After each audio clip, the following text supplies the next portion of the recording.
My name is Servane Moisel, and I'm the founder and director of Ogunte. We support women in the social entrepreneurship ecosystem. So you ask me, in my point of view, how we can enhance ethical values in poor communities where people struggle for basic needs. First, I have to ask myself, what are ethical values? So I believe it's about caring for self, caring for others, respect the other, respect the environment, your community, now and in the future. When you struggle for basic needs, you are in dire situations that there are days where you can't really see the end coming. So I believe that if given the choice, you would prefer to live in an environment that is healthy, clean, where you can find opportunities, where people are happy, where there's no conflict, where they're content, full of energy, supportive of each other, where they're healthy. And so I don't think that ethical values are absent from the communities, but there are difficult contexts sometimes that makes us believe that we see little opportunity to implement these values. It feels as if you have no outlet. It feels pointless sometimes. But there's always hope. I believe there's always hope. So when I worked in communities or with communities where there seemed to be little prospect, whether it was in the UK or Brazil or in the Middle East, I found that there were three elements that seemed to help people make a breakthrough. The first of the three is co-coaching skills.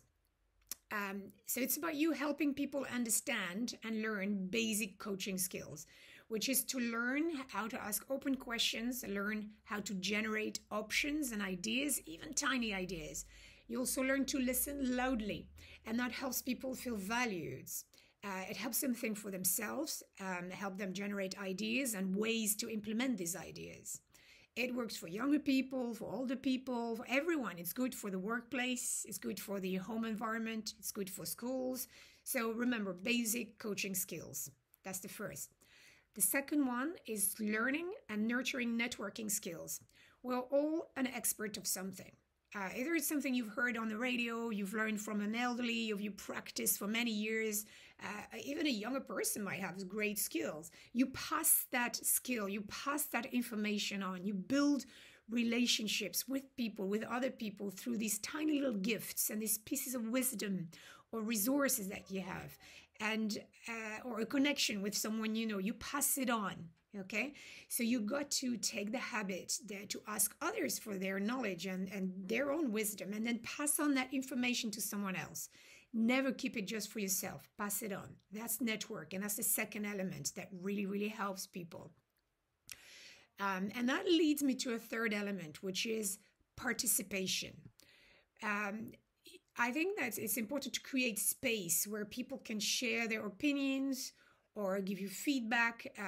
And when I talk about people, I'm talking about young people, elderly people, men, women, able, disabled, healthy, less healthy, any intersectional group that you might find.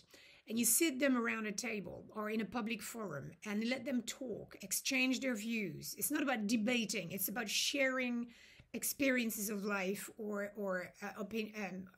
views of life, and it's important to let them finish their sentence, to let people be heard, and together as a group you are becoming aware of the needs and the strength of each and every one of the people around that group, and that helps you become stronger, that helps you feel valued, that helps you feel you matter, and you can act together.